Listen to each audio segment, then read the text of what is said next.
پارہ نمبر 27 سورہ الحدید آیت نمبر 8۔ اعوذ باللہ من الشیطان الرجیم، بسم اللہ الرحمن الرحیم۔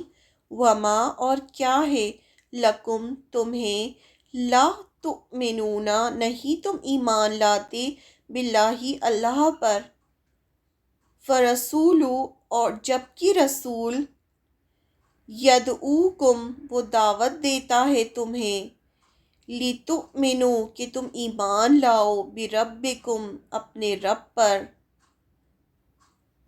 وقد حالانکہ تحقیق، اخذا اس نے لیا ہی، میثاقکم پختہ عہد تم سے، ان اگر کنتم ہو تم، مؤمنین ایمان لانے والے۔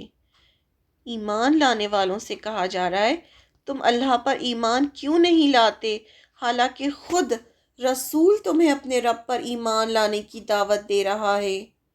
اگر تم مومن ہو تو وہ تم سے مضبوط عہد اور پیمان لے چکا ہے۔ یعنی کچھ مسلمان ایمان لا کر بھی ایمان میں پکے نہیں ہوتے، ان سے اللہ تعالیٰ شکایت کر رہے ہیں کہ تم ایسا کیسے کر سکتے ہو۔ جب ہم کلمہ شہادت پڑھتے ہیں تو ایک طرح سے ہم اللہ سے وعدہ کرتے ہیں نا، جب ہم کلمہ شہادت پڑھتے ہیں، لا الہ الا اللہ محمد رسول اللہ، نہیں ہے کوئی معبود سوائے اللہ کے۔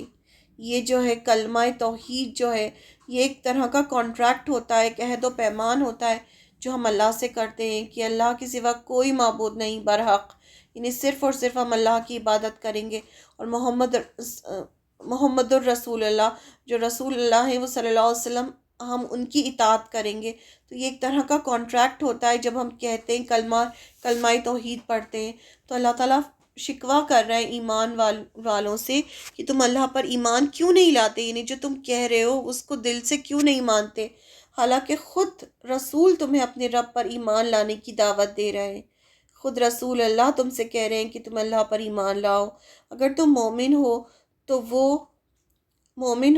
وہ تم سے مضبوط عہد و پیمان بھی لے چکا ہے۔ یعنی جب تم نے اپنے آپ کو مومن کہا تو تم نے عہد اور پیمان لے لیا اللہ سے، یعنی کہ تم وعدہ کر چکے ہو اللہ سے، ایک کانٹریکٹ ہو چکا ہے تمہارے اور اللہ کے بیچ میں کہ تم ایمان لاؤ گے۔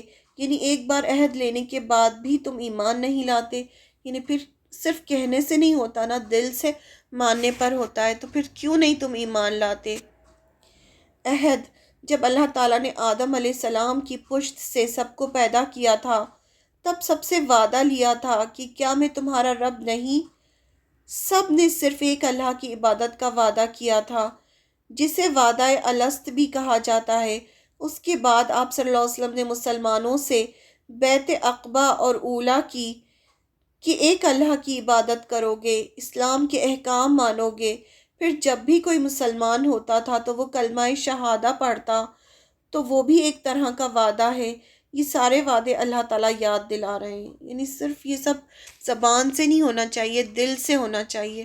سورہ مائدہ آیت نمبر 7 میں بھی یہی کہا گیا، تم پر اللہ تعالیٰ کی جو نعمتیں نازل ہوئی ہیں انہیں یاد کرو، اور اس کے عہد کا بھی جس کا تم سے معاہدہ ہوا ہے، جب کہ تم نے کہا ہم نے سنا اور مانا، اور اللہ تعالیٰ سے ڈرتے رہو، یقیناً اللہ تعالیٰ دلوں کی باتوں کا جاننے والا ہے۔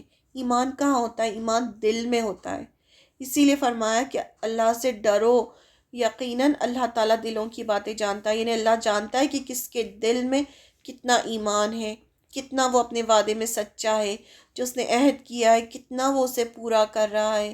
تو اللہ تعالیٰ دلوں کی باتیں جانتا ہے، تو سچے دل سے ایمان لے کر آؤ۔